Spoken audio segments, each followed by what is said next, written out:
यहां जो आप कर्म कर रहे हैं वो आपको भोगने पड़ेंगे, अच्छे या बुरे। बिना भोग के ये नष्ट नहीं होते।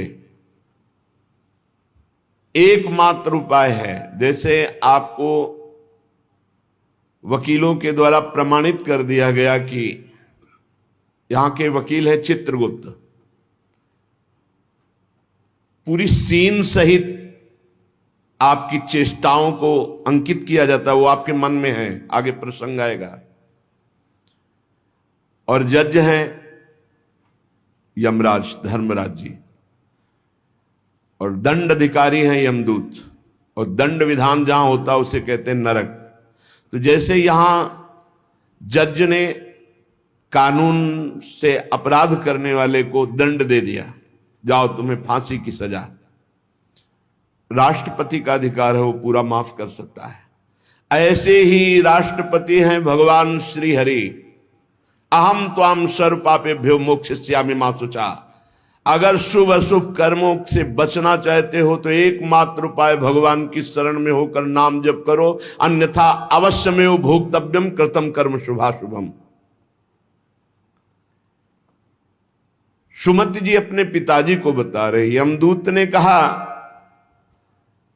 महाराज, मृत्यु लोक में मनुष्य जो पुण्य और पाप करता है बारी बारी से उसे भोगना पड़ता है। बहुत ध्यान से सुनोगे तो आपको बड़ी सावधानी प्राप्त हो जाएगी। जो छोटी मोटी गलतियां आप हंसी खेल में करते हैं वो भी आपको दंड भोगना पड़ेगा। ये पाप और पुण्य बिना भोगे नष्ट नहीं होते कि आपने पाप कर दिया और दान दे दिया तो वो पाप कट गया, ऐसा नहीं है। पुण्य का अलग विभाग होगा, पाप का अलग विभाग होगा। अगर काट सकते हैं तो सिर्फ भगवान काट सकते हैं, भगवान का भजन काट सकता है, दूसरा नहीं। लाखों जन्मों में जो तुमने पाप और पुण्य किया है, जो एकत्रित है, उसका नाम है संचित कर्म।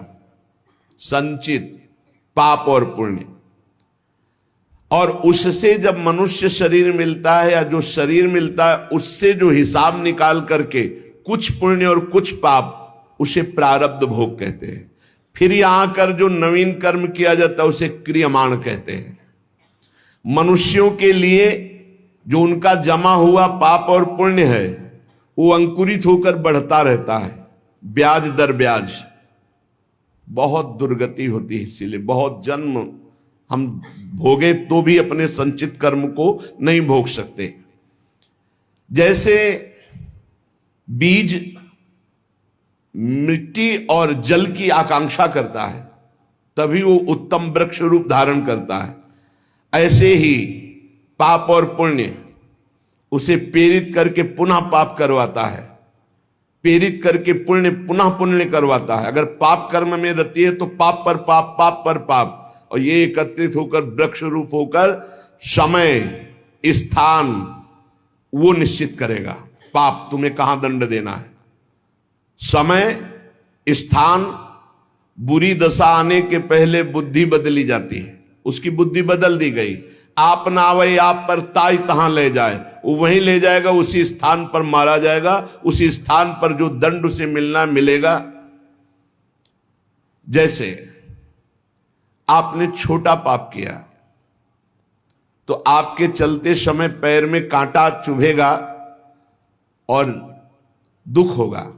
कांटा निकाला गया, थोड़ी दिन वहां दर्द रहा, खत्म हो गया, आपका पाप क्षय हो गया। छोटा पाप कोई, आगे बताया जाएगा कौन कौन से पाप से कैसे कैसे दंड मिलते हैं।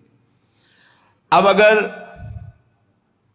आपसे थोड़ा बड़ा पाप बना है तो वही पैर में लोहे की कील बनकर चुभेगा, कांटे की जगह लोहे की कील, अधिक दुख होगा।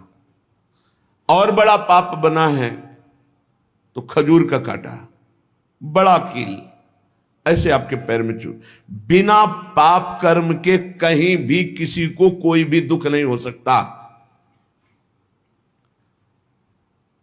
सिर में दर्द होना, आजीवन पूरे जीवन सिर का रोग हो गया कि वो दर्द ही होगा 2-4 दिन में, 10 दिन में, पाप का कारण।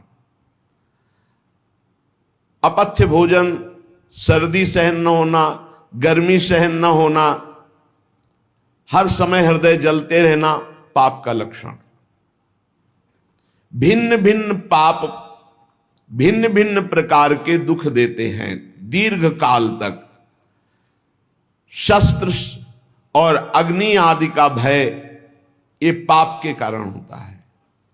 अनेक जन्मों के संचित पाप, कोई इसी जन्म के केवल नहीं है, वो केवल मंडराते रहते हैं आकाश में दंड देने के लिए, समय इंतजार करते हैं।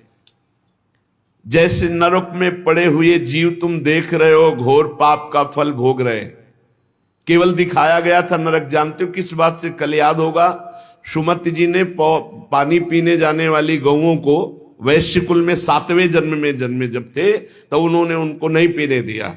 इसके अपराध से उनको नरक दिखाया गया था। तो वो यमदूतों से प्रश्न करते जाते हैं और उनका उत्तर यमदूत देते जाते हैं। ये जो तुम देख रहे हो तड़पते हुए जीवों को नरक में, महापापी लोग हैं, अपने पाप का फल भोग रहे हैं। जब कोई पुण्यात्मा होता है तो स्वर्गलोक में जाता है, देवताओं के साथ रहता है, गंधर्व उसका गुणगान करते हैं, अप्सराओं का नाना प्रकार से सुख उठाते हैं। और जब पुण्य भोग क्षीण हो जाता है तो फिर यहां आकर के मनुष्य लोक में अपने कर्मानुसार जन्म लेते हैं। राजन, ये जो तुमने पूछा कि किस किस पाप से पापियों को कौन कौन सा नरक में दंड मिलता है, वो मैं बतला रहा हूं। जो नीच मनुष्य कामना और लोभ के वशीभूत होकर दूषित दृष्टि से हर स्त्री को भोग भाव से देखता है, जिसको देखता है बस काम भाव से देखता है। बोले जो दुष्ट दूषित भाव से माताओं बहनों को भोग दृष्टि से देखता है, तो यहां बड़ी बड़ी चोंच वाले वज्र के समान जिनकी चोंच ऐसे गिद्ध बार बार हजारों वर्ष उनकी आंखों को नोचते और खाते रहते हैं। वो आंखें बार बार होती रहती हैं, बार बार निकालते, यही वहां है कि मरना नहीं है। उनकी दोनों आंखों को वज्र तुल्य नरक के पंछी बार बार निकालते हैं और खाते हैं, और उनके पुनः नए नए नेत्र उत्पन्न हो जाते हैं। इस पापी को पलक झपकने तक के लिए विश्राम नहीं मिलता, निमिष तक के लिए कि थोड़ा चैन मिल जाए, महान दुख होता रहता है। हजारों वर्ष तक उसको इस नेत्र दर्द पीड़ा भोगनी पड़ती है। और फिर जब मृत्युलोक में जन्मता है तो नेत्र रोगी पैदा होता है। वो यहां पैदा होगा नेत्र रोगी, या नेत्र ही नहीं है या नेत्रों में दिखाई नहीं दे रहा, कई तरह के व्यवधान, जिन्होंने नेत्रों का दुरुपयोग किया। अब जिन लोगों ने, जिनको तुम देख रहे हो इनकी जबान काटी जाती, बार बार जबान नोची जाती है, ये वही लोग हैं जो शास्त्र का गलत उपदेश किए हैं, गलत अर्थ किए हैं, अपनी वासना की पूर्ति के लिए शास्त्र का गलत प्रयोग किए हैं। जो किसी को गलत सलाह दी है तो इनकी जबान बार बार छोटे छोटे हिस्से में तलवार से काटी जाती है।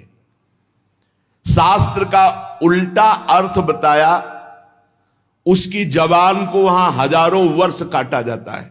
खिलवाड़ नहीं, प्रश्न उत्तर कर देना। अगर आपका उत्तर गलत है तो आप नरक जाएंगे। प्रश्नकर्ता तो आप पर श्रद्धा करके पूछ रहा है, और आपने मनमानी उत्तर दे दिया और वैसा आचरण कर दिया तो उसको पाप नहीं लगेगा, पाप आपको लगेगा, क्योंकि आपने आदेश किया है और आपकी दुर्गति हो जाएगी। इसीलिए अनाधिकारी को जब जनक जी महाराज विदेह राज ने पूछा, निमि जी ने नवयोगेश्वरों से कि मैंने यही प्रश्न कर्म के विषय में सनकादि से पूछा था, वो मौन थे, कोई उत्तर नहीं दिया, क्यों? तो बोले उस समय आपका ज्ञान जागृत नहीं हुआ था, आप उस समय अनाधिकारी थे, कर्म का बड़ा सूक्ष्म विषय होता है, इसीलिए मौन थे। ऐसा नहीं कि हर प्रश्न का उत्तर फटाक से दे दे, और वो गलत है अगर उत्तर तो शास्त्र सम्मत नहीं है तो उत्तर देने वाले को नरक का दंड मिलेगा, उसकी जबान हजारों वर्ष वहां काटी जाएगी। जो शास्त्र का गलत अर्थ करता है, जो शास्त्र को अपनी वासना पूर्ति के लिए घुमा करके बोलता है, जो किसी को बुरी सलाह देता है, उसकी जबान यहां काटी जाती, जो देख रहे हो। और हे सुमति जी, जो वेद की निंदा करते हैं, देवताओं की निंदा करते हैं, संतों की निंदा करते हैं, वैष्णव की निंदा करते हैं, गुरु की निंदा करते हैं, गुरु पर दोष दृष्टि करते हैं, गुरु को वक्र दृष्टि से देखते हैं, क्रोध दृष्टि से। उन सब को यहां भयंकर वज्र तुल्य वाले जिनकी चोंच है, ऐसे पक्षी गिरा गिरा करके उनके अंगों को नोचते हैं, जबान, आंख और उनके शरीर के अंगों को। जितने निमेष तक उनके द्वारा ये जिह्वा जनित पाप हुआ है, उतने 1000 वर्ष तक उनको पक्षी नोचते हैं। जो नराधम बिना दोष के दो मित्रों में फूट डाल देते हैं, एक दूसरे की चुगली करके, पिता पुत्र स्वजन में भेद पैदा कर देते हैं। और जो पुरोहित, बहुत ध्यान देने योग्य बात, अनुष्ठान का संकल्प लेता लेकिन अनुष्ठान पूर्ण नहीं करता, जजमान को क्या पता।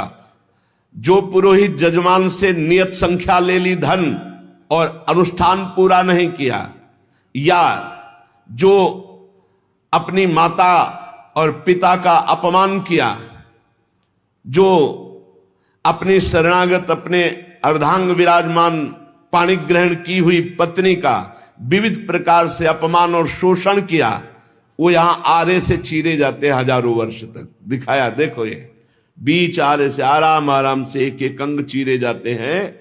उस पुरोहित को भी दंड मिलता है, उस पुत्र को दंड मिलता है जो माता पिता का अपमान, उस पति को दंड मिलता है जो पत्नी का शोषण, उस पत्नी को दंड मिलता है जो पति से छल करती है। आप खुली आंख इनकी दुर्गति देख सकते हैं।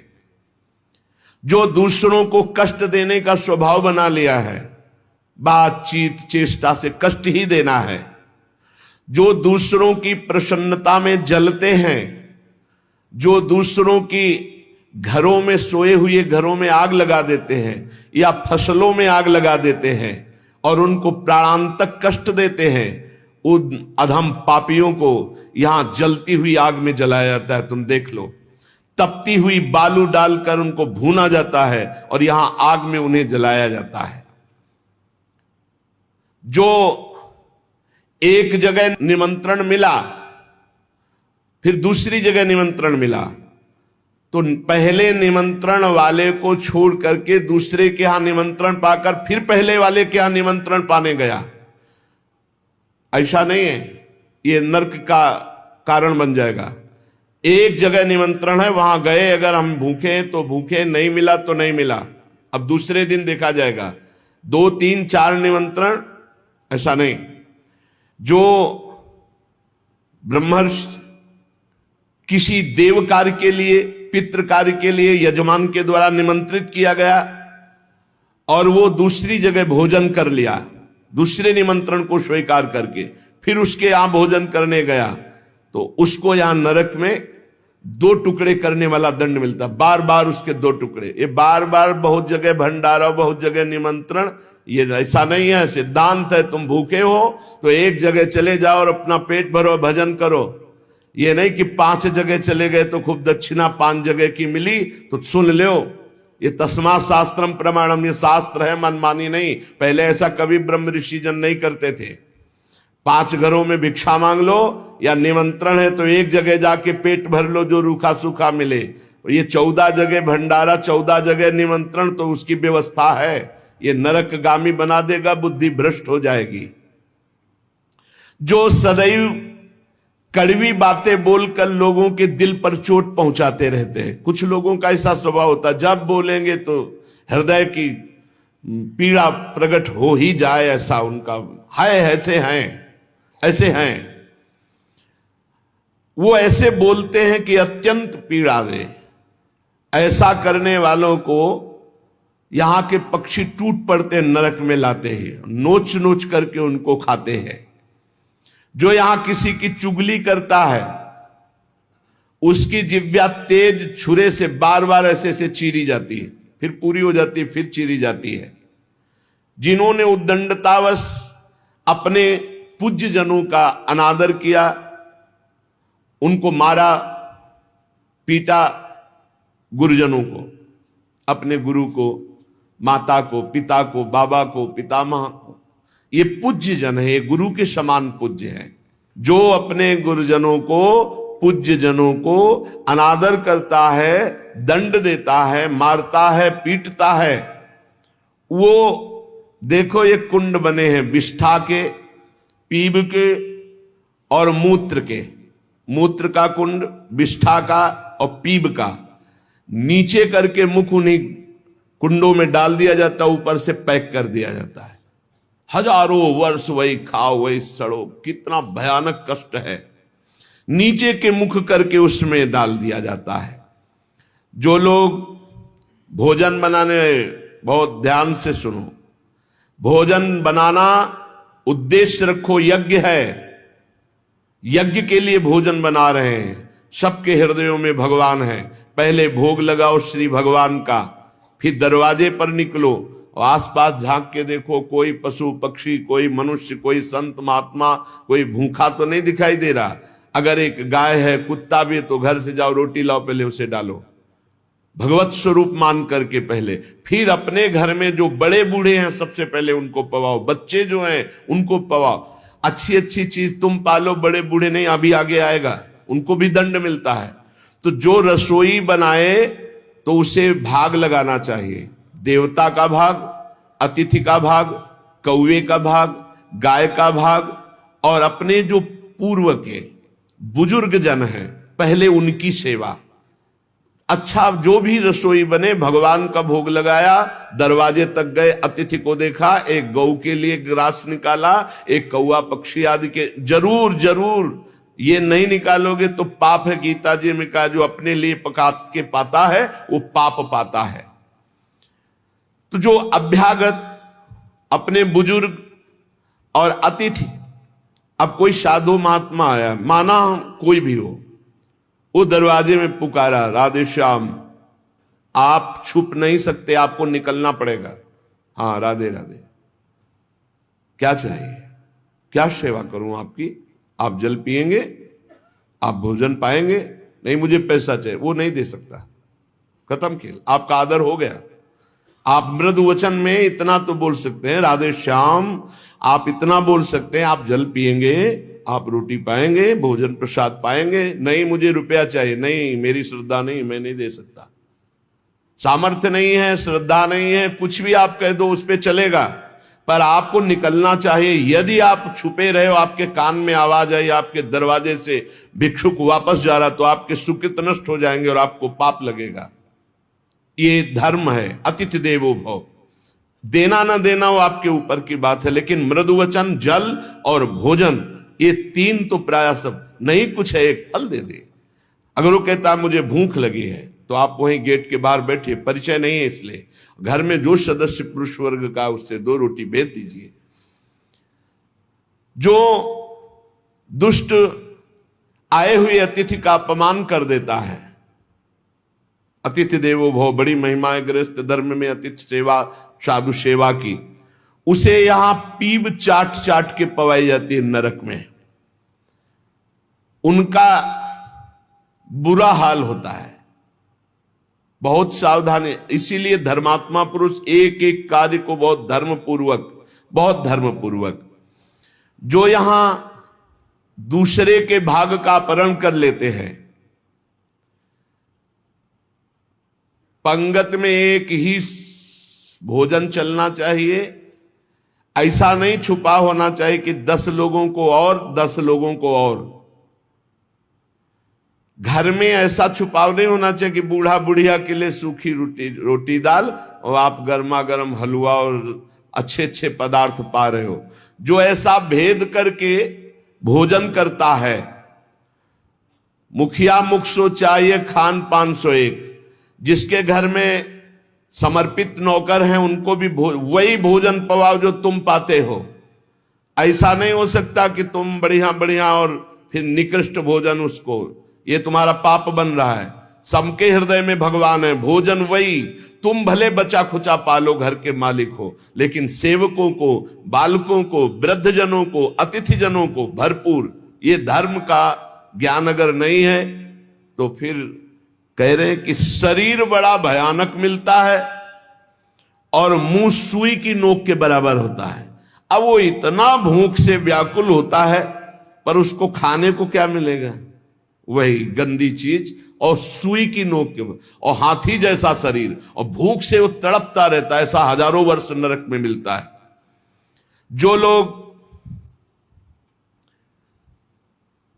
पंक्ति में ब्रह्म ऋषियों को, वैष्णवों को बैठाल दिया, जैसे कई कि अपने रिश्तेदार आए तो पुआ पूरी हलवा, और अगर साधु महात्मा आए तो हृदय में जलन हो रही है। ऐसा भक्त चरित्रों में पाया गया है कि भक्तजन आए तो देख करके जलन पैदा हो गई और कहा हम बीमार हैं, हमसे नहीं हो पाएगा। और जब उनका भाई आया तो पुआ खीर और सब चकाचक, तो भक्त आए तो उन्होंने कहा हमारे रिश्तेदार भक्त आए तो तुम्हारा शरीर दर्द कर रहा था, और जब तुम्हारे भाई आए तो तो बोले रिश्तेदार ऐसे चले जाएंगे? नहीं तो संत वैष्णव ऐसे चले जाएंगे। पूरी पुआ खीर सब संतों को पवाया, और जो खिचड़ी आज स्वयं बनाई थी वो पवाया उनके रिश्तेदारों। जो ब्रह्म ऋषियों को निमंत्रण करके, साधु वैष्णव को पंक्ति में बैठाल करके अपने लिए अच्छा भोजन, देखो बहुत सावधानी। हरिराम व्यास जी ने जब देखा उनकी पत्नी दूध परोस रही थी, उनके उसमें मलाई गिर गई तो नाराज हो गए और कहा ये पति है शरीर इसलिए मलाई गिरा दी, जाओ आज से सेवा से त्याग। हमारे पति ये संत जन है, संत जनों के आगे मलाई क्यों नहीं गिरी? दूध की मलाई हमारे आगे ही क्यों गिरी? क्योंकि हरिराम व्यास रूपी शरीर तुम्हारा पति है, इसलिए मैं तुम्हारा त्याग करता हूं, आज से सेवा में तुम्हारा अधिकार नहीं। यद्यपि उनका ऐसा भाव नहीं, लेकिन कितने इसीलिए सावधान। अब अपने घर वालों के लिए अच्छे अच्छे लिए और संत महात्मा वैष्णव अतिथि के, तो बोले उसे दंड मिलता है, नरक में ला करके उसे विविध प्रकार से सताया जाता है। जब कोई अर्थार्थी शरणागत तुम्हारी शरण में आ जाए और तुम उसके साथ धोखा करो तो यहां भी दंड मिलेगा और वहां भी दंड मिलेगा। एक पूज्य भाई जी से हनुमान प्रसाद पोद्दार जी ने घटना लिखी कि मैं नाम खोल करके नहीं कहूंगा क्योंकि उनके पारिवारिक जनों को दुख होगा। मेरे परिचय के थे भाई जी महाराज के, मेरे परिचय के थे, गांव भी लिखा है, गांव का नाम भी लिखा है कि वो मेरे परिचय के थे और दो भाई थे। उनमें से किसानी का कार्य होता था। किसानी के बहुत पुरानी घटना नहीं है भाई जी महाराज कह रहे, कुछ वर्ष की है, यह अक्षरशः सत्य है। ये कोई हम कथा नहीं कह रहे, हम जानबूझ करके पता नहीं दे रहे। मुझे जिला गांव सब पता है। वो कृषि कार्य करते थे, गृहस्थी का कार्य किसानी से पूरा होता था। उनके पास एक बैलों की जोड़ी बहुत सुंदर थी और एक बैल, दो भाई थे। एक दिन संध्या काल के समय जो व्यापारी थे बैलों के, उनको पता चला गांव में दो किसानों के पास बहुत सुंदर दो जोड़ी बैल हैं, एक जोड़ी से उनका काम चल सकता है, आप प्रयास करेंगे तो एक जोड़ी बेच देंगे। अर्थ है आपकी शरण में आया है तो आपको अपने प्राणों की बलि चाहे देनी पड़े, उसकी हानि नहीं होनी चाहिए, शरणागत की हानि नहीं होनी चाहिए। अगर हानि हो गई तो नारकी गति मिलेगी और यहां भी दंड मिलेगा तत्काल। ये महत पाप है, शरणागत का त्याग महत पाप है। अब वो दो व्यापारी थे, अब वो कई बैल खरीदना बेचना उनका काम था। वहां आए और उस समय 12,000 रुपए की जोड़ी तय की। उनको बहुत अर्थ लगा, 12,000 रुपए मिल रहे, दो से काम चला लेंगे, फिर गौएं हैं बछड़े हो जाएंगे, फिर काम चले। 12,000 रुपए ये देंगे और ये व्यापारी हैं तो उनके पास थैला भी था तो और भी रुपए होंगे। संध्या का समय था। व्यापारी ने कहा कल सुबह हम बैल लेकर चले जाएंगे, आज रात हम तुम्हारे यहां सो जाएं। रात्रि हो रही। उनके मन में तुरंत चलने लगा दोनों किसान भाइयों के। उन्होंने कहा हाँ हाँ बहुत आराम से खाइए पिए, आपका घर है। उनका आज रात्रि हम आपकी शरण में हैं, आप हमारे और हमारे धन की रक्षा कीजिए, कल सुबह हम 12,000 आपको देकर आपके बैल लेकर चले जाएंगे। अब एक तो अतिथि, दूसरे शरणागत। रात्रि में अच्छा भोजन पवाया और बारंडे में लिटा दिया। घर के बाहर चौपार होती थी, जिसे बारंडा कहा जाता है, उसे चौपार कहा जाता है। वो 8-9 बजे शयन कर गए। कहीं कहीं बरोठा कहा जाता है, कहीं बारंडा कहा जाता है, कहीं चौपार कही जाती है। अब दोनों ने अपनी पत्नी से विचार किया कि अगर इन दोनों को मार दिया जाए तो बैल भी नहीं जाएंगे, 12,000 तो मिलेंगे भी, और भी व्यापारी है, पैसा इसके पास है, बहुत आनंद रहेगा। ये भाव बिल्कुल नाशकारी, क्योंकि उस शरण में है तुम्हारी, वो अतिथि है, बिल्कुल। ये तो मतलब लोक परलोक तत्काल नष्ट कर देता है, तत्काल। इसे महत् पापों में कहते हैं। और महत् पाप तत्काल प्रभाव दिखाता है, तत्काल। वो ऐसा नहीं कि नरक जाओगे वो बाद की बात, तत्काल तुम्हें दंड देगा। ये महत् पाप तत्काल दंड देता है।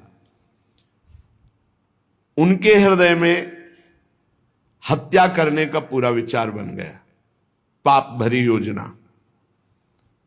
पत्नी उनकी सहयोगी हुई तो पत्नी ने कहा पहले लाश गाड़ने की व्यवस्था तो सोचो, घर में तो गाड़ी नहीं जा सकती। तो उनका हमारा खेत है बगल में गन्ने का, हम दोनों जा रहे हैं और एक ही गड्ढे में दोनों को दबा देंगे, इनके नाप का गड्ढा खोद के अभी आते हैं हम। वो अति शीघ्र गन्ने के खेत में जाके गन्ना काट के और गड्ढा खोदने लगे। दैव योग से एक पड़ोसी को सोच लगी। भगवान का विधान होता, जाको राखे साइया मार सके न कोई। वो सोचा बगले में गन्ने का खेत है, यहीं निपट लेते। पहले शौचालय तो हुआ नहीं करते थे, गांव के बाहर खेतों में दूर जाना होता था। अब वो गन्ने के खेत में बगले में जाके, अब ये बोले इतने में 2 आ जाएंगे। उसको लगा ये रात्रि में क्या प्लान बना रहे हैं। नजदीक गए, वो देखो एक को नीचे कर देंगे, एक को ऊपर कर देंगे। बोले कहीं पाप तो नहीं हो रहा। बोले 20,000 रुपया उसके पास है, तुम पाप की सोच रहे हो। उनको जो सोच गया था उसकी सोच तो हो गई। उसने सोचा कोई घटना हो रही, तो उनका दोनों को मार करके इसी में गाड़ देंगे, 2 गड्ढे खोदने की जरूरत नहीं। अच्छा 2 हैं और देखो कोई जानेगा नहीं, बरोठे में ही तो पड़े हैं और सो गए होंगे। फौरन उसने जल से पवित्र हुआ, भागा उनके घर में गए, पड़ोसी ही था, वहां दोनों को जगाया और कहा ये अभी चलो हमारे साथ, कहां तुम्हारा पैसा, पैसा ले लो। अब वो भगवान की प्रेरणा से बचाने के लिए तो उनको संशय भी नहीं हुआ, फौरन अपने झोला लिए जिसमें रुपया रखे थे और वैसे ही गद्दा बिछा हुआ, वैसे ही रजाई रखी हुई अपने घर में ले गया और कहा इन दोनों भाइयों ने मारने का प्लान और गड्ढा खोद दिया है, चुप यहीं शांत में। और उनके दोनों के एक एक लड़के थे जो नौटंकी देखने गए थे गांव के। कर्म बड़ा निकृष्ट संकल्प किया था, इसलिए पाप कर्म प्रेरित करके उन लड़कों के मन में है कि हमें नाटक अच्छा नहीं लग रहा, छोटे जगह चलो यार, हमें अच्छा नहीं लग रहा, हमें सोने का मन है। दोनों मस्ती से बातचीत करते हुए आए तो देखा बरोठे में गद्दा बिछा है और रजाई। तो उनका शायद माता पिता ने सोचा हो कि रात्रि में पता नहीं कब ये आएंगे तो दरवाजा खोलना पड़ेगा, यहीं सो जाते हैं। दोनों मुंह ढक करके उसी में सो गए। अब वो दोनों, भगवान का विधान बड़ा विचित्र होता है, दोनों गड्ढा खोद करके आए, अपनी पत्नी से कहा काम हो गया, गड़ासा निकाल, गड़ासा निकाल। बोले तू पैर पकड़, भाई से कहा तू खोपड़ी पकड़। अंधेरे का मामला, कोई बिजली तो गांव में रहती नहीं थी। दोनों पुत्रों को काट दिया और मैं गद्दा और रजाई सहित समेट के गड्ढे में तोप के। अब जब वहां गड्ढे में डालिया तो बोले झोला कहां है रुपया का? बोले हमने तो सोचा था सिराने ही होगा। बोले गद्दार हजैम तो लपेट के नहीं डाले? बोले पक्का नहीं, ऐसा कैसे हो सकता है? बोले रुपया कहाँ है? अब वो तो बड़े चिंतित कि जिसके कारण मारा वो रुपया नहीं। और फिर गए गड्ढा खोदा और जब देखा कि हमारे लाला, हमारे ही पुत्र, और ना तो चिल्ला सकते ना रो सकते, ढूंढा वहां पैसा नहीं, ना वो जिनको मारना था वो थे नहीं, अपने बेटों को मार दिया। सुबह हुआ तो पड़ोसी निकाल के लाया उनको, कहा ए भाई बड़ा सुंदर प्लान बना रहे थे इन दोनों को मारने का, पैसा भी सुरक्षित और ये भी सुरक्षित, अब हम जा रहे हैं सरकार से रिपोर्ट करने। दोनों को जेल हुई, दोनों पुत्र मारे गए, दोनों पत्नी और पति सहित सजा को प्राप्त। अगर शरणागत है, कोई धन लिए हुए है, आपके समीप आया हुआ है और आप थोड़ा भी लालच करके उनका अहित करना चाहते हैं तो शरणागत का अहित सोचना मात्र अहित कर दिया, ये तो यहां दंड मिला, पूरा जीवन बर्बाद हो गया, पूरा जीवन बर्बाद हो गया। पति पत्नी जेल में, लड़का मार डाला, रह क्या गया, सब बर्बाद, और अब नारकी गति भी होगी। तो कह रहे हैं जो आए हुए शरणागत के साथ छल करता है तो यहां थूक, खखार, बिष्ठा, इसके कुंड बने हैं, इनमें डाल दिया जाता है, आनंद लो। सोचो, थोड़ी देर भावना करो, गटर में पैक कर दिया जाए, आपको मरना है नहीं, थूक खखार लाल, उसमें ये नारकी गतियां हैं। हे सुमति, बहुत ध्यान दीजिए, जो लोग झूठे मुंह और झूठे हाथ, देवता का स्पर्श, देवता को प्रणाम, गुरुजनों को प्रणाम, जो लोग ऐसा अपवित्र कार्य करते हैं उनके हाथों को यहां यमराज तिल तिल भर करके काटते हैं। जैसे कोई सब्जी नहीं काटता, ऐसे बड़ी रफ्तार से ऐसे बार बार काटते। अरे ऐसे थोड़ी शास्त्र में हम यहाँ खाए डोल रहे हैं, ऐसे जूता पहने भोजन कर रहे हैं, न कुल्ला न आचमन, ये सब नारकी गति को प्राप्त होने वाले जीव, तभी बुद्धि भ्रष्ट मनमानी आचरण कर। पहले जानते हो गांव में कैसे पंगत पवाई जाती थी, सबके चरण धोए जाते थे। आप महाभारत में पढ़िए, राजसू यज्ञ में जितने राजा आए थे सबसे अग्र पूजा भगवान की हुई, लेकिन भगवान ने सेवा ली थी सबके चरण धोने की। कितना पवित्र व्यवहार था, शास्त्री, पट्टी बिछा दी, चरण धो दिए, हाथ धुलवाए, कुल्ला करवाए, सब बैठे, सबके तिलक पूजन, और सबका फिर वो पत्तल, दोना, सकोरा, ये पवित्र है। ये होटलों में जो खाते हैं ना, वहां रज लगा के थोड़ी धोते हैं, ऐसे मारा पानी पाइप से, बस वही रुमाल हजारों में फेर दी। अब मतलब किसको है, जब वो कौन सा भोजन कहते हैं जिसमें सब ऐसे ले लेकर पाते हैं? भाव, अब हमें तो कहना भी नहीं आता। अब सोचो, उसमें वही शराब पिए हुए व्यक्ति खा रहा है, उसी से आप ले रहे, उसी से जो जो मना। अब वो पाया फिर लेने का मन, फिर कोई रोकने वाला है? वहां कोई खड़ा है नहीं, सब रखे हैं, बोले ये वीआईपी लोग हैं, वीआईपी लोगों को वीआईपी व्यवस्था है, समझ लीजिए। जो जूठे मुंह होकर के या भगवान सूर्य चंद्र की तरफ करके लघु शंका करते हैं, सूर्य उदय है, सूर्य भगवान की तरफ, चंद्र भगवान की तरफ, भगवत विग्रहों की तरफ लघु शंका करते हैं, तो उनके आंखों में आग का अंगार रखा जाता है, ऐसे बार बार चीखते जलते हैं। जो जेठ होकर अपने लघु भ्राता की पत्नी के साथ गलत, पिता होकर अपनी पुत्री के साथ, भाई होकर अपनी बहन के साथ, या गुरु पत्नी के, ऐसे लोगों को तपाई हुई लोहे की स्त्री के साथ, बेड़ियों से, लोहे की ऐसे जंजीरों से जो जलती हुई, उसी में जकड़ दिया जाता है। बहुत तुम्हारी बुद्धि भ्रष्ट हुई थी, जो बहन बेटी और पवित्र संबंध भी नहीं तुम्हें दिखाई दिए, तो उसमें लपेट दिया। लोहे की स्थिति धधकती हुई आग, लोहे की जंजीरों से बांध दिया। त्राहिमाम पुकार रहा है, हजारों वर्ष बंधा रहे, मरना तो है नहीं। जकड़ दिया जाता, आग का अंगार आसो पास उसके रख दिया जाता है। उसके पूरे के पूरे शरीर में बार बार दाह आग होती है, चिल्लाता है। ऐसे नराधमों को यहां बहुत दंड दिया जाता है। यमदूत कहते हैं, जो अपने कानों से गुरु की निंदा सुनता है, जो अपने कानों से वैष्णवजनों की निंदा सुनता है, जो दूसरों की निंदा सुनकर के हर्षित होता है, ऐसे पापियों को यमदूत जो लाते हैं यमराज के, वो तपाया हुआ लोहा उनके कानों में डाला जाता है। बार बार तपाया हुआ लोहा, बार बार। गुरु निंदा सुनी, संत निंदा सुनी, वैष्णव निंदा सुनी, सुनने वालों को, और बड़े हर्षित होते। जब किसी की निंदा होती ना, तो कुछ लोग ऐसे हर्षित होते जैसे उनको सम्राट पद मिल रहा हो।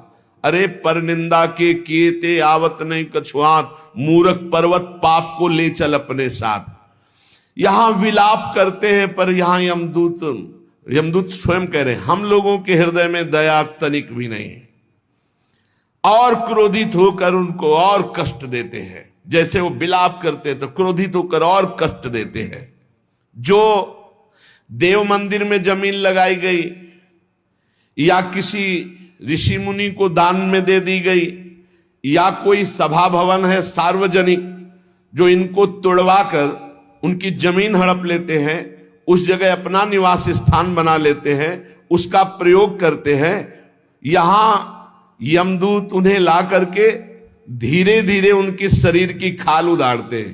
पूरी उधल गई, फिर शरीर में नई खाल, फिर धीरे धीरे होश में।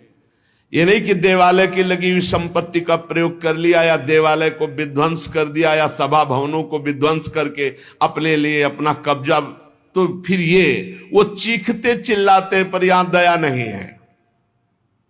जो गौ के स्थान में, पवित्र स्थान में जल में मल त्याग करते हैं, जैसे नदी है, कोई सरोवर है, या गौशाला है, या देवालय है, उसकी सीमा में मल त्याग करते हैं।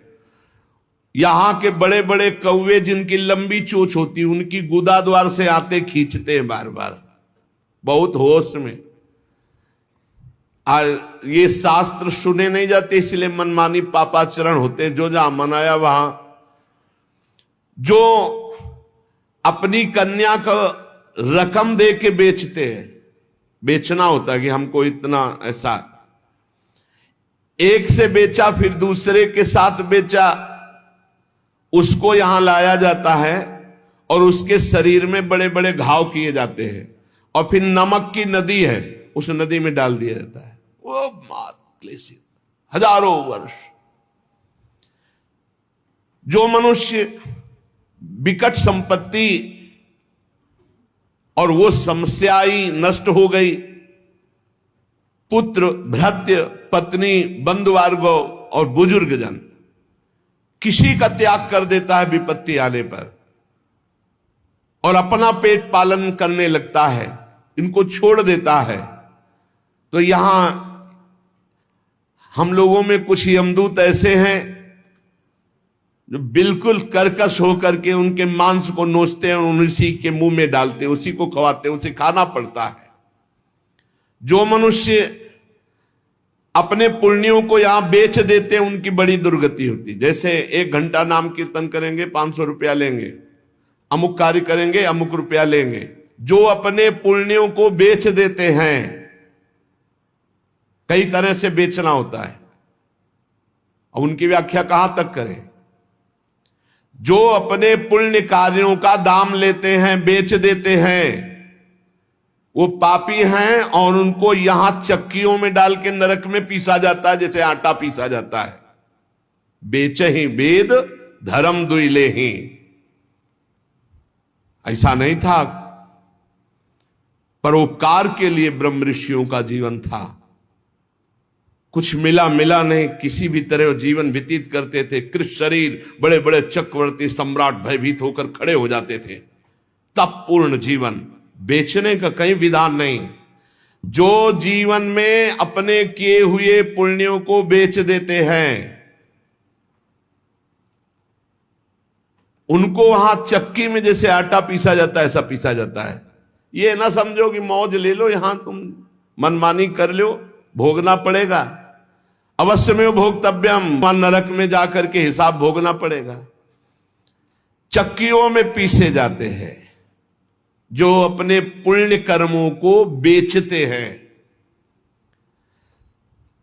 जो यहां किसी की धरोहर मिली, ए भैया हमारे इतने रुपए रख लो, ये सामग्री रख लो, हम समय से ले लेंगे, हमारी अव्यवस्था है, और फिर वो मुकर गया कि कौन धरोहर कब दिया कैसे दिया, तो उन्हें यहां जलती हुई लोहे की जंजीरों से बांध दिया जाता है और ऐसे कुंड में फेंका जाता है जहां बड़े कीड़े भयामने विषैले, और वो उनको हजार हजार वर्ष तक नोच रहे, उसी में बंधे चीख रहे। कौन? जो दूसरों की दी हुई धरोहर को ना देकर मुकर जाते, कब तुमने दिया।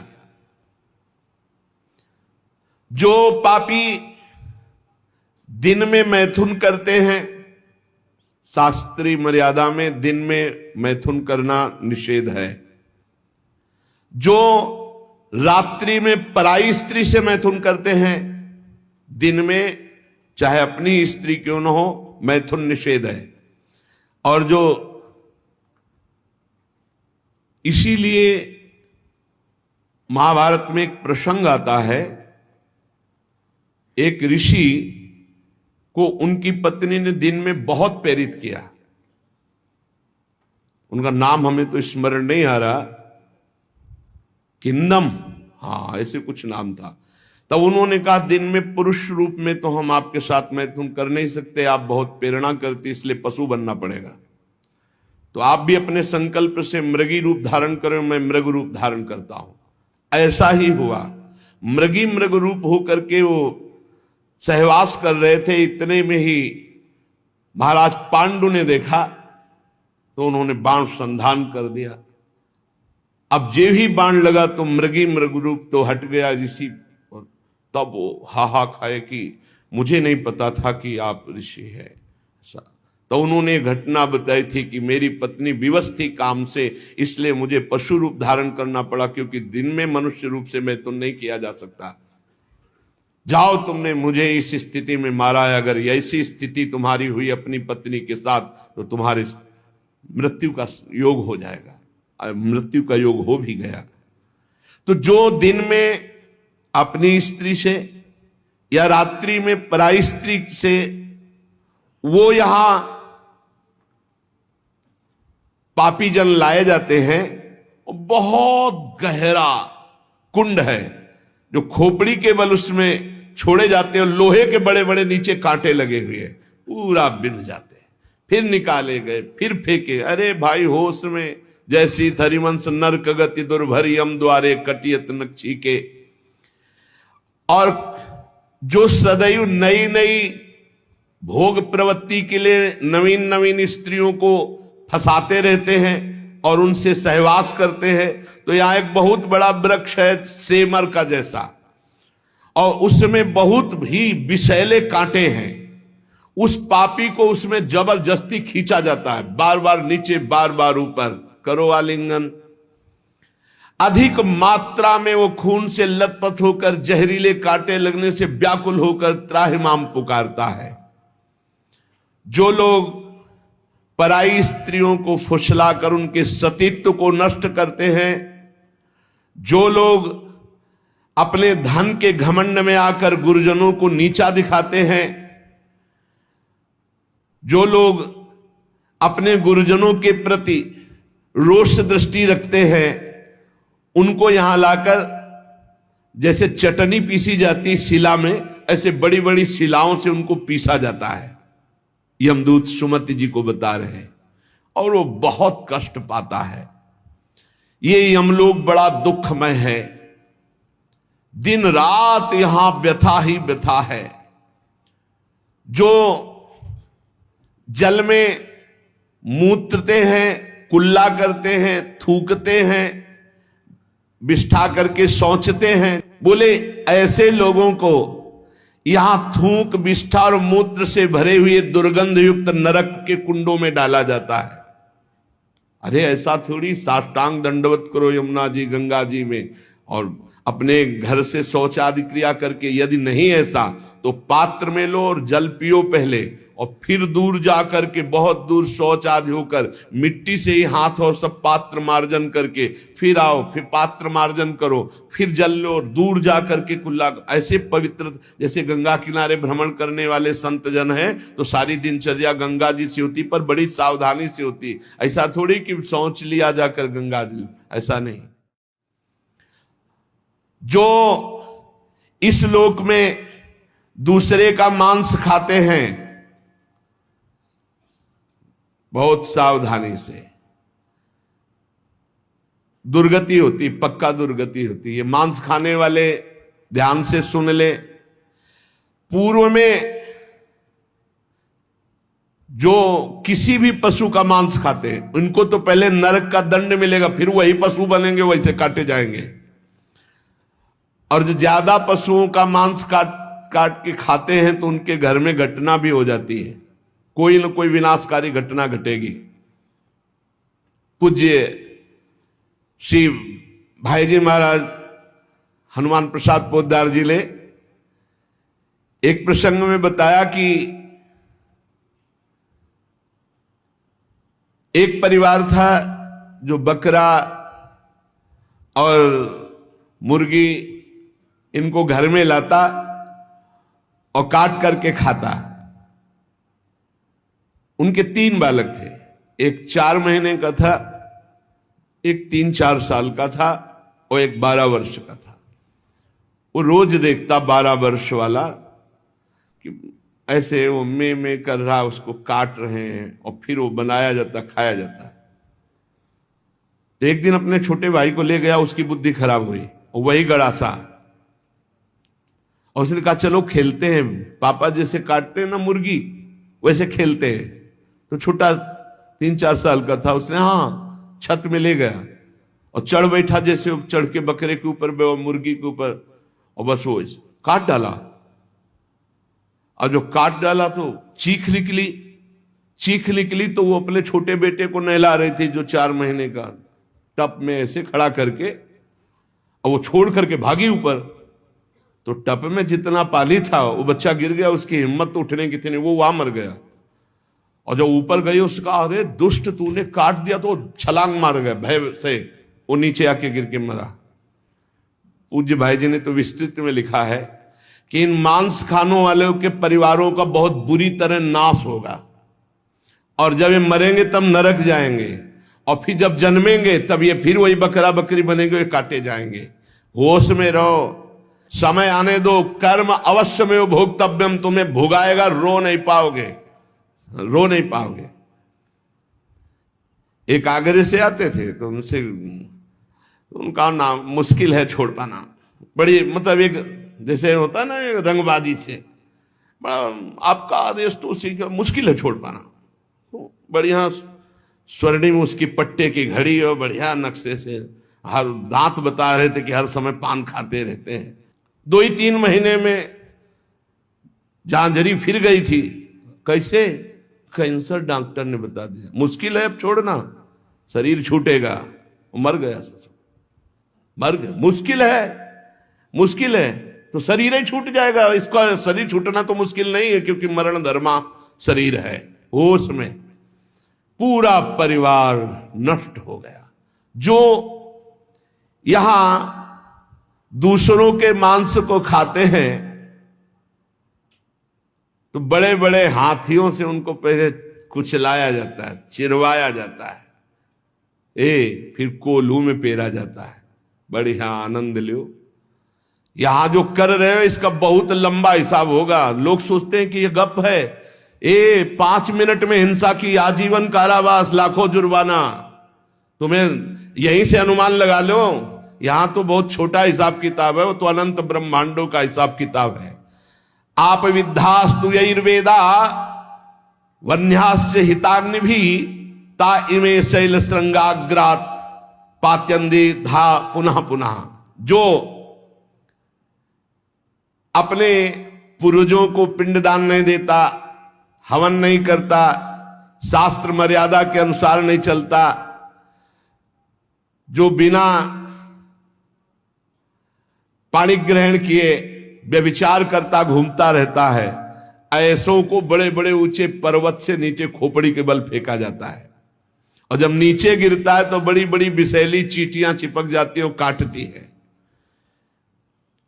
अब और सावधानी की बात, जो पापी पुरुष के द्वारा दिया हुआ दान लेता है, स्वीकार करता है, पापी होश में ये रुपए की गड्डी नरक पहुंचा देगी।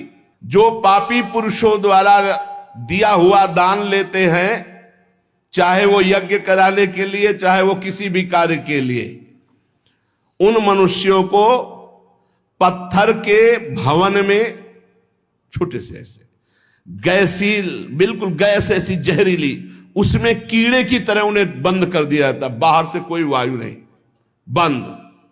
अब कितने हजार वर्ष, कितनी घबराहट है। अब सोचो, पत्थर के छोटे छोटे ऐसे भवन, उनमें गैस भरी हुई जहरीली, उसमें बंद कर दिया गया। दशांश लिया जाता धर्मात्मा पुरुष का, दशांश दान है धर्मात्मा पुरुष का, 100 मेहनत से कमाए। अब अगर तुम 10 रुपए दान कर दोगे तो बहुत बड़ी बात हो जाएगी। एक गरीब आदमी बड़ी मेहनत से अपना पेट पालता था, तो एक किसी व्यापारियों के संग में था। तो सब व्यापारी बड़े बड़े अपने अच्छे पदार्थ भोजन के, वो खिचड़ी लाया था घर से, कहीं यात्रा में था, उसका नाम भोला भी था। भोला एक किसान आदमी, तो अपनी थाल में रख के पानी भरने के लिए गया, इतने में कुत्ता आ गया। एक कुत्ता खा, वो दूर बैठ गया, कुत्ते को खा गया। सब व्यापारी उसका मजाक उड़ा रहे थे। फिर अपनी थाल ली, मांझ करके रख दिया, और जो जल था उसी को पी लिया। रास्ते में जा रहे थे, एक भयानक ब्रह्म राक्षस प्रकट हुआ। अलग अलग कोटि के प्रेत भी होते हैं, अब तो सबके होश उड़ गए। भोला एकदम सीधा आदमी था। ब्रह्म राक्षस ने कहा सबको मार देंगे हम व्यापारियों। तो भोला ने कहा शुरुआत हमसे करो। तो उनका तुम्हारे ऊपर तो हाथ नहीं उठा सकते। क्यों? क्योंकि तुमने कभी बेईमानी नहीं की, धर्म से कमाए हो, और आज तुमने इतना बड़ा पुण्य किया कि भूखे थे, अपनी मेहनत की कमाई की खिचड़ी कुत्ते को खाने दिया। अगर वो पुण्य मुझे दे दो तो मैं ब्रह्म राक्षस योनि से मुक्त हो जाऊं, किसी को नहीं दंड दूंगा। तो उसने कहा कैसे दे दूं? बोले संकल्प करो कि आज की खिचड़ी जो कुत्ते ने पाई, उसका जो पुण्य हुआ मैं तुम्हें देता हूं, मैं अभी मुक्त हो जाऊंगा, नहीं सबको मार दूंगा इन व्यापारियों को। धर्म की कमाई का छोटा सा भी दान वो भगवान की भी प्राप्ति करा सकता है। दशांश धर्म के दान को कहा गया है, मेहनत की कमाई का फिर दशांश दान कहा गया। पाप कहीं दान नहीं होता, पाप कहीं दान नहीं होता, उसका विधान फिर ब्रह्म ऋषि बताते हैं कि आज तक किया, अब कभी पाप नहीं करेंगे, अब क्या करें, तो फिर उसका विधान वो बता देते हैं। ऐसा नहीं कि पाप करते जाओ, दशांश देते जाओ तो बुद्धि भ्रष्ट होती चली जाएगी। जो ये बहुत बड़ा अपराध है, उपकार करने वाले का अपकार कर देता है। कृतज्ञता, कृतज्ञ होना चाहिए। आपके लिए किसी ने उपकार किया, आपको आपका हित किया, आपके संकट में सहयोग किया, तो जीवन भर वो जब दृष्टि में आ जाए तो थोड़ा कृतज्ञ होना चाहिए। ऐसा नहीं कि उसका अपकार कर दो। जैसे गुरुदेव ने मंत्र दिया, उपासना दी, तुम्हारा उपकार किया। खोटी बुद्धि वाला जो कृतज्ञ नहीं रहता, उसको यहां तप्त कुंभ नामक नरक में गिराया जाता है। ये बहुत दुख देने वाला है, ताप ही ताप। और इसमें 80 पत्रवन नरक में जैसे तलवारें हैं, ऐसे किनारे किनारे तलवारें हैं। जिधर ये होता उधर तलवार घुसती, बार बार इसको पीड़ा होती है। फिर उसे अगले कालसूत्र नामक नरक में डाला जाता है। विश्वासघाती, गुरुद्रोही, मित्रद्रोही, इनका उद्धार बहुत मुश्किल होता है। ये यहां नरक में भोग करके भी जब जन्म लेते हैं तो कोढ़ी, दुष्ट स्वभाव वाले, सर्प आदि ऐसी योनियों को प्राप्त होते हैं। यहां जो किसी का सोना चुरा लेते हैं, यहां जो शराब पीते हैं, उन महापापियों को यहां लाया जाता है, और जो शराब पीते हुए गला हुआ लोहा उनको पिलाया जाता है। ए भैया, शराबी जो पिए हो तो बंद कर दे आज से, नहीं आगे इंतजाम कुछ और है। हाँ, जलता हुआ लोहा पिघलता हुआ पिलाया जाएगा, मरोगे है नहीं, बहुत होश में। स्वर्ण की चोरी करने वाले को वैसे ही स्वर्णिम आग के ऊपर फेंक दिया जाता है, भुनो सारी। यहां कोई मानता नहीं, कहते सब झूठ है, भोगोगे तब पता चलेगा तुम्हें। और ऐसे लोग जब नरक से लौटते हैं तो उनको यहां भारी भारी घृणित बीमारियों से पीड़ित होना पड़ता है। राजन, जो नीच, अपवित्र, पापी पुरुष है, वो जब दूसरों से दान लेता है तो नरक में जो बताया गया वो भोग भोगता है। यहां जन्म लेता है गधे का, गधा बनता है। 2 ईंट देखते रहो आराम से। किसको? जो पतितों से, पापियों से दान लेता है, वो न ऊपर तो सुना दंड, और जब मृत्यु लोक में जन्मेगा तो वो गधा बनेगा। चाहे कोई भी हो, तैयार रहो पीठ मजबूत करके ढोने के लिए भार। जो अधिकारी नहीं है, पतित है, उससे जो पैसे के बल से पूजा करवाता, यज्ञ करवाता है, उस द्विज को जब नरक जाके पहले भोगेगा और फिर लौटेगा तो विष्ठा का कीड़ा होना पड़ेगा। जो पैसे के बल से पतितों को भी, हाँ आओ पूजा कर ले, आओ यज्ञ करवा देते हैं तुम्हारी, नहीं, पहले जजमान का परीक्षण होता है, अधिकार होता है।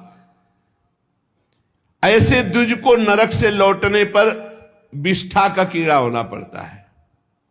जो अपने गुरुदेव के साथ छल करता है, अहंकार करता है, कपट करता है, उसे पागल कुत्ते की योनि मिलती है। उसे नरक भोगने के बाद पागल कुत्ते की योनि मिलती है। जो गुरु की संपत्ति का अपहरण कर लेता है, मनमानी आचरण करता है, तो उसे यहां यही दंड मिलता है, अर्थात कुत्ते की योनि प्राप्त होती है। जो अपने माता पिता वयोवृद्ध का अपमान करता है, कटुवचन करता है, उसे यहां पक्षी की योनि प्राप्त होती है। जो बीमार रहता है हर समय, पक्षी, कष्ट से युक्त पक्षी की योनि। जो अपनी भाई की स्त्री का गलत भाव, तो वो कछुए की योनि प्राप्त होता है, बड़ा कष्ट में जीवन उसका व्यतीत होता है। जो यहां अपने मालिक के साथ दगाबाजी कर देता है, वो बंदर की योनि को प्राप्त होता है। जो दूसरे की धरोहर हड़प लेता है तो नरक भोगने के बाद वो नाली में कीड़ा बन करके रेंगता है। जो दूसरों के दोष देखता रहता है, वो नरक भोगने के बाद यहां अंधा पैदा होता है, आंखों से अंधा पैदा होता है। जो अपने मित्र या अपने प्रियजनों के साथ विश्वासघात करता है, वो मछली की योनि हजारों बार जन्म लेता है। जो मनुष्य यहां जौ, तिल, धान, अन्न इसकी चोरी करता है या अनाज के खेतों में आग लगा देता है, वो नरक भोगने के बाद यहां नेवला और चूहे की योनि प्राप्त करता है। जो पराई स्त्री के साथ संभोग करता है, उसको नरक भोगने के बाद यहां भेड़िया बनाया जाता है। जो पराये पुरुष के साथ संभोग करते हैं, वो वहां नरक भोगने के बाद यहां कुतिया की योनि प्राप्त होती है। कुत्ता, सियार, बगुला, गिद्ध, सांप, कौआ, इन योनियों में क्रम से जाता है जो पराई स्त्री और पराय पुरुष के साथ संभोग करता है। इसे मनोरंजन मत समझो, खिलवाड़ मत समझो। जो खोटी बुद्धि वाला पुरुष अपने बड़े भाई की पत्नी, जो मां के समान है, उसके साथ बलात्कार करता है, वो नरक भोगने के बाद कामी, नाना प्रकार से बीमार पशु योनियों को प्राप्त होता है। कई प्रकार के कष्टों से उसका जीवन युक्त है। जो अपने मित्र की पत्नी से विश्वास दिलाकर, मित्र को विश्वास दिलाकर उसकी पत्नी, वो यहां के सुअर पैदा होता, सुअर बनता है। यज्ञ में, दूसरों को खवाने पिलाने में, दूसरों के मंगल विधानों में जो विघ्न डाल देता है, किसी की कन्या का विवाह हो रहा है, कोई यहीं कहीं यज्ञ हो रही, कहीं नाम की, उसमें विघ्न डाल देता है, उसको नहीं होने देता है, वो नरक भोगने के बाद फिर यहां कर विविध कीड़े की योनियों में, विविध प्रकार, अब ये कीड़ा, फिर ये कीड़ा, फिर ये कीड़ा, ऐसे जन्मता है। जिसने देवता या ब्रह्म ऋषि उनको ये बोल दिया कि मैं ये दूंगा, आपको ये दूंगा, और फिर नहीं दिया, कर्जा है तुम्हारा, ऐसे नहीं बोलना चाहिए, ऐसे नहीं बोलना चाहिए।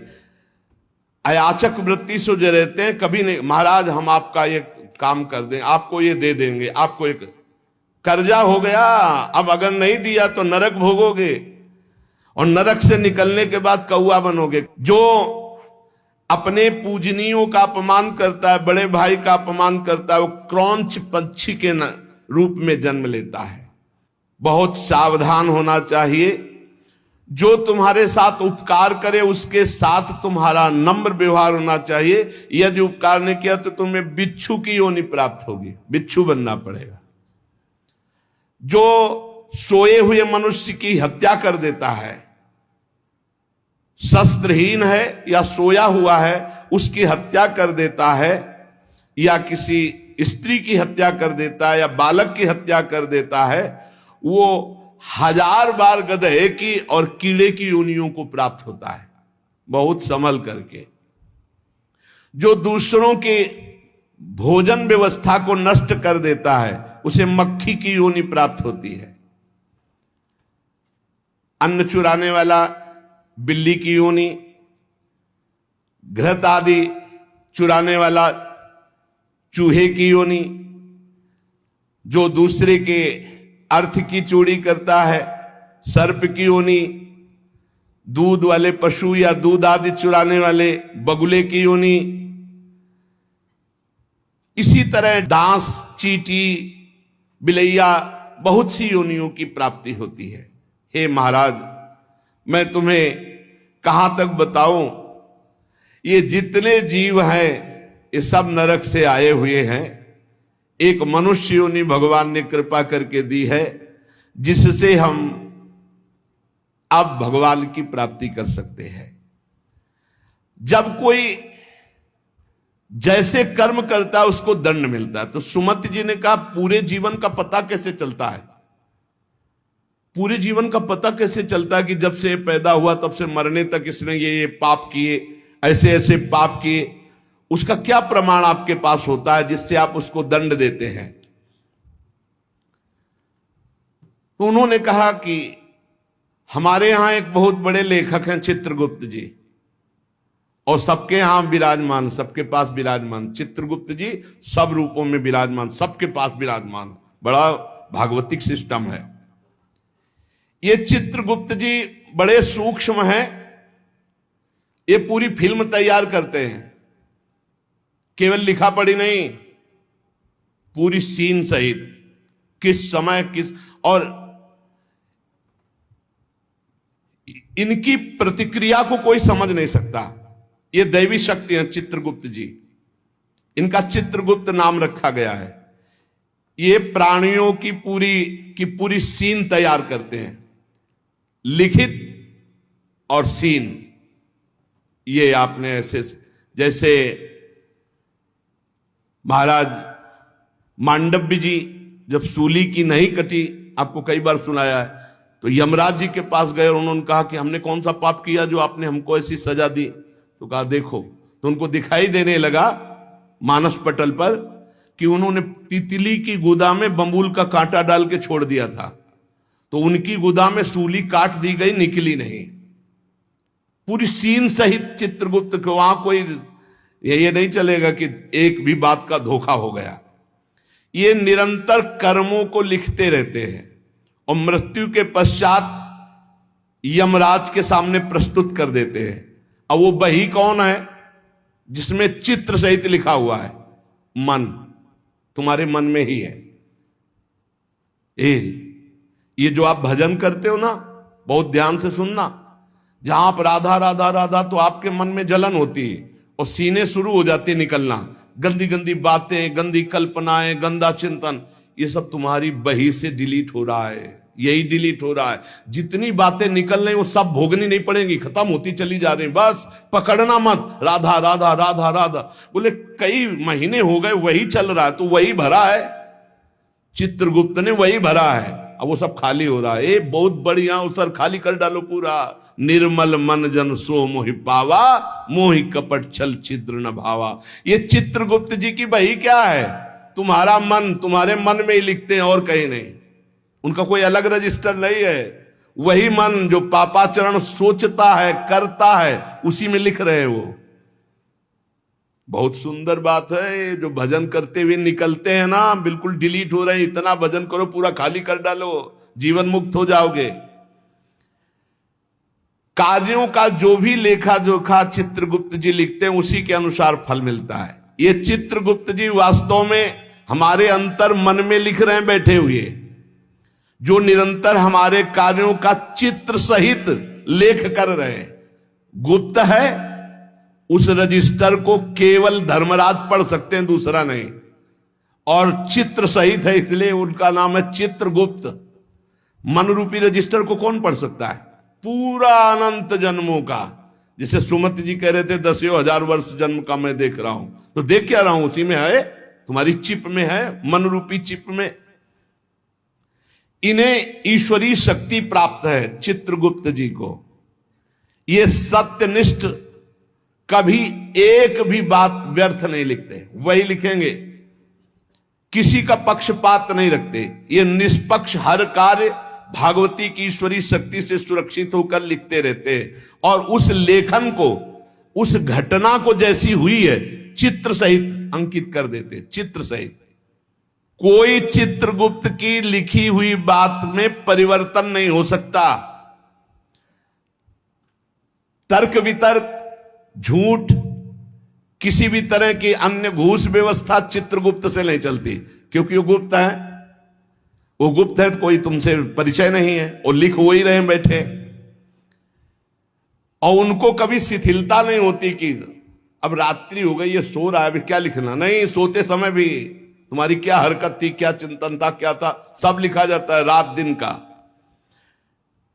बाहरी तो पुण्यों को बढ़ा चढ़ा कर दिखाया जाता है, परंतु चित्रगुप्त जी आंतरिक बात लिखते हैं।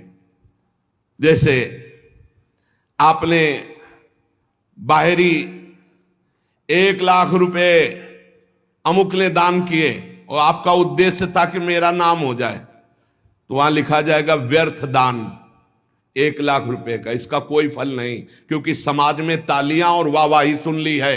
चित्रगुप्त जी ने लिख दिया, कुछ लाभ नहीं मिला। और 1 लाख रुपए ऐसे कि कोई जान नहीं पाया, और साधु सेवा, भगवत सेवा, गौ सेवा चुपचाप, किसी ने नहीं जाना। अब वो लिख दिया गया, ये दान इनका सार्थक है। अरे बहुत नाटक होते डोनेशन लेने के, बहुत नाटक होते। गुप्त दान होगा तो चित्रगुप्त लिखेंगे, नहीं तो जीरो, कोई उसका फल नहीं है। ये जो यश कीर्ति माइक से और जो छपवा देते हैं ना, पेपर में भी निकलवा देते हैं, अब जितने पढ़े वो सब डिलीट होता चला गया उनका पुण्य। यही तो नहीं समझ रहे। यहां जो अधिकार पदों में हैं, जो घूस लेते हैं, वो सब लिखा जा रहा है। ये न समझो कोई है बड़ा अधिकारी, वो ऐसी जगह गिरा के तुम्हें फंसा देगा कि फिर तुम्हारा अधिकार काम नहीं चलेगा। असंख्य क्रियाओं को 1 सेकंड में लिपिबद्ध चित्र सहित कर देते हैं, इतनी बड़ी सामर्थ्य है। असंख्य क्रियाओं को, असंख्य, कितने जीव हैं, असंख्य क्रियाओं को 1 सेकंड में चित्र सहित लिख देते हैं, पूरी सीन सहित। प्राकृतिक यंत्रों के द्वारा इनकी लेखनी नहीं जानी जा सकती। दिव्य पुरुष जो सिद्ध है, भगवत प्राप्त, वही समझ सकता है। चित्रगुप्त के खींचे हुए चित्र बड़े सूक्ष्म होते हैं, और ये हजारों लाखों जन्मों तक मिटेंगे नहीं, तुम्हारे मन में ही है। चित्रगुप्त के दरबार में स्थूल क्रिया तुम क्या कर रहे हो इसका महत्व नहीं है, भावना को, वो क्रिया कैसी भावना से वो लिखी जाती है।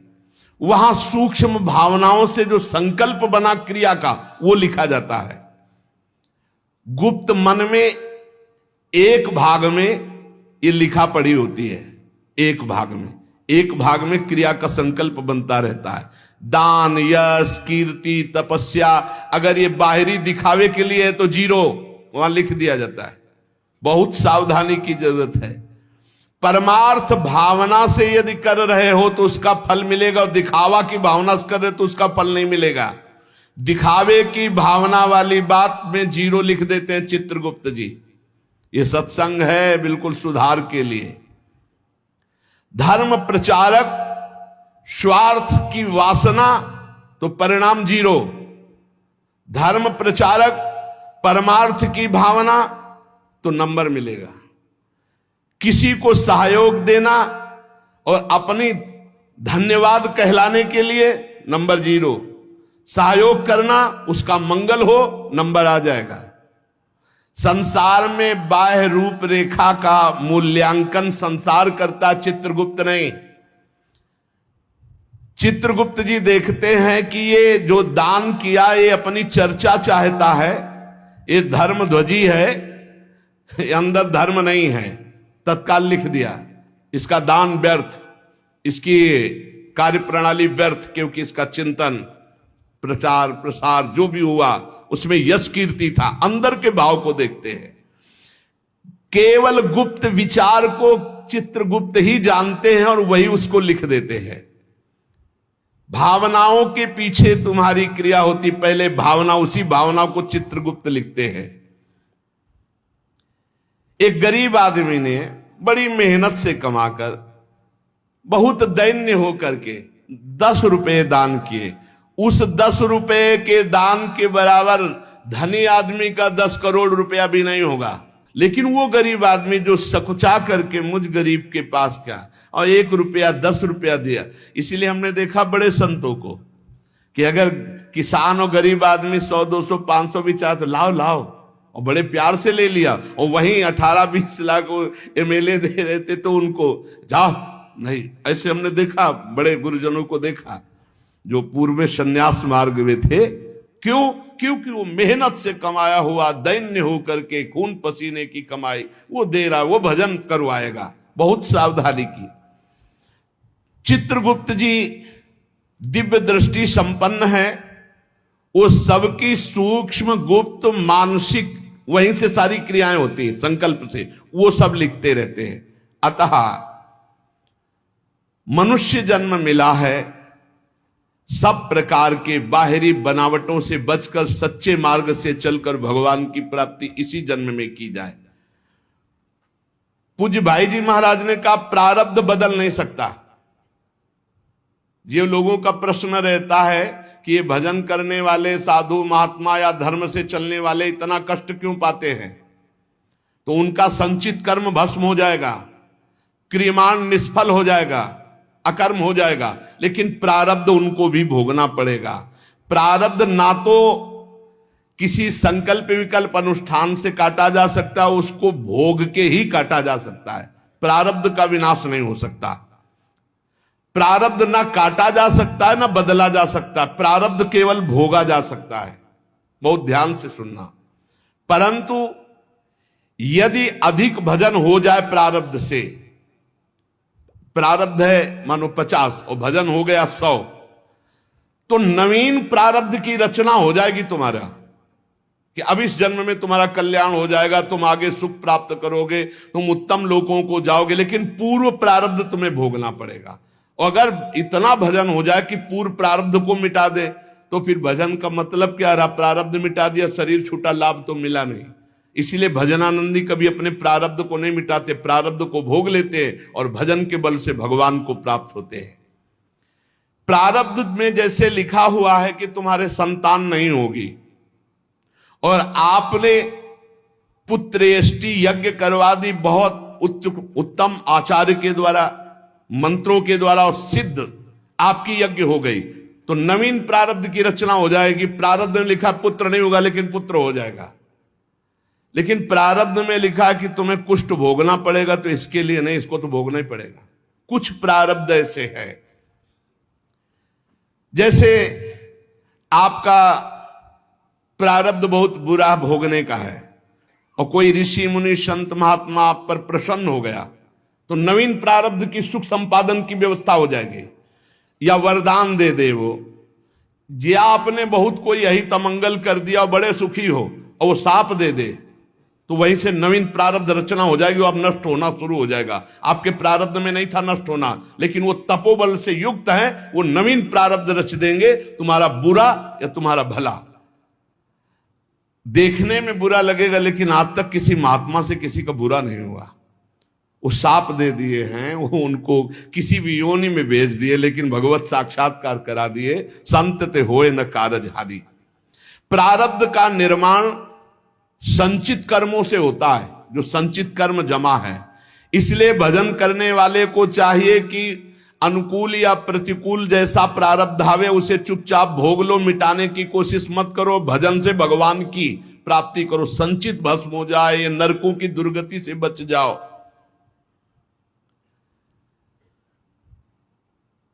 भगवान के मार्ग में चलने से संपूर्ण पाप और नारकी गतियां नष्ट हो जाती हैं, बिल्कुल सिद्ध बात है। नाम संकीर्तनम यस्य सर्व पाप प्रणाशनम।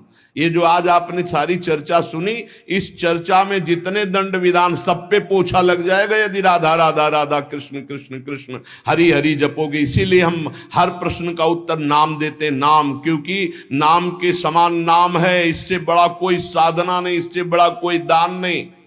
बस बचते रहो, कहीं कोई ऐसा कर्म न बन जाए जो तत्काल तुम्हारे प्रारब्ध को बदल दे और बुरा प्रारब्ध ले आवे। साधु अवज्ञा तुरत भवानी, कर कल्याण अखिल के हानि।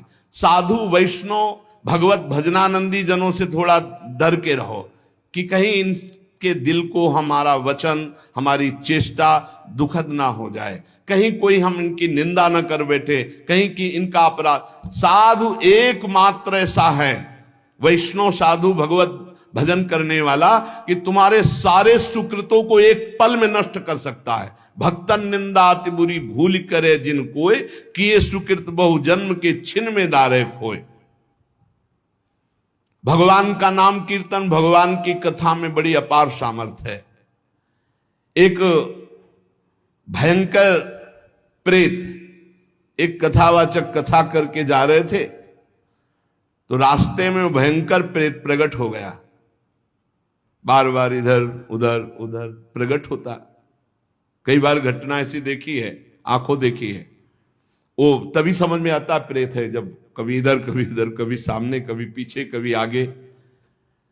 अब वो तो एक पूर्व के समय में था, तो एक हाथ में लालटेन थी संध्या के समय, एक हाथ में पोथी थी भागवत की। अब वो छू सकता नहीं था, बार बार भयावह रूप रखता। उन्होंने कहा कि हमें लग गया है पता कि आप अधोगति को प्राप्त कोई जीव हो, प्रेत योनि को प्राप्त हो। थोड़ा तो डर लग रहा है हमें, पर हमें तुम छू नहीं सकते हो, क्योंकि मैं नाम जपता हूं, मेरे साथ भागवत है। प्रेत ने आए समीप आकर कहा कि डर नहीं लग रहा तो अब मैं तुमसे बात करता हूं। मैं तुम्हें तंग करने नहीं आया। और रोने लगा। मैं अपना उद्धार कराने आया हूं। तुम पिता के समान हो, जो नाम जप करता है, भगवत चर्चा करता है, वो सारे चराचर को पुत्र के समान प्यार करता है। मैं भी तो आपका पुत्र हूं। मैं दुर्गति को प्राप्त हो गया हूं। आज तक मुझे ऐसा कोई दिखाई नहीं दिया जिससे मेरा कल्याण होता। आज आप दिखाई दिए जिससे मेरा कल्याण होगा। मैं बुडवा नाम का प्रेत हूं, जो पानी में ही रहता हूं पर पानी नहीं पी सकता हूं। बड़ी दुर्गति होती है। इसी तालाब में रहता हूं, रास्ते से निकलने वालों को देखता रहता हूं कि कोई ऐसा निकले जो मेरा उद्धार कर दे। मैंने कभी किसी का प्रेत योनि में कुछ नहीं बिगाड़ा है, परंतु अब मेरा चैन हट गया। अब बहुत व्यथा, बहुत कष्ट हो रहा है। हरिनाम या हरि कथा दो से ही मेरा उद्धार हो सकता है। और रो रो करके दूर से ऐसे गिर पड़ा चरणों में।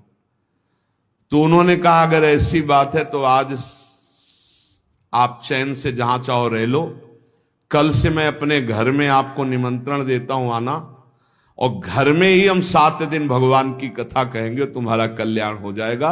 और हर कथा की शाम को नाम कीर्तन तुम्हारे लिए करेंगे। पंडित जी ने उसके प्रारब्ध को नष्ट कर दिया। 7 दिन की कथा और 7 दिन का नाम कीर्तन, वो बुढ़वा प्रेत भगवान के धाम को गया। जैसे 7 दिन की कथा धुंधकारी को परम पद। भगवान का नाम और भगवान की कथा ही नारकी योनियों से बचा सकती है। इसलिए सबसे प्रार्थना है, जितना बने राम कृष्ण हरि जपो, राधा राधा जपो। जहां कहीं भगवान की कथा सुनने को मिले विशुद्ध, वहां कथा सुनो। अगर बन जाए तो दूसरे का हित करना, कभी पाप मत करना, क्योंकि ये पाप निश्चित भोगना पड़ता है, बड़े बड़ों को भोगना पड़ता है। अवश्य में भोक्तव्यम कृतम कर्म शुभाशुभम। इसलिए डरते रहो कोई पाप हो, और खूब नाम जप करो, भगवान नाम कीर्तन करो, दूसरों का मंगल करो, दूसरों की सेवा करो। परहित सरिस धर्म नहीं भाई, पर पीड़ा सम नहीं अघमाई। जो दूसरों को दुख देते, बहुत पाप बोझा लाद करके फिर नरक जाते हैं। इसलिए खूब नाम संकीर्तन करो, भगवत चर्चा करो, नाम जप करो। शेष चर्चा आगे। श्री राधा वल्लभ लाल की।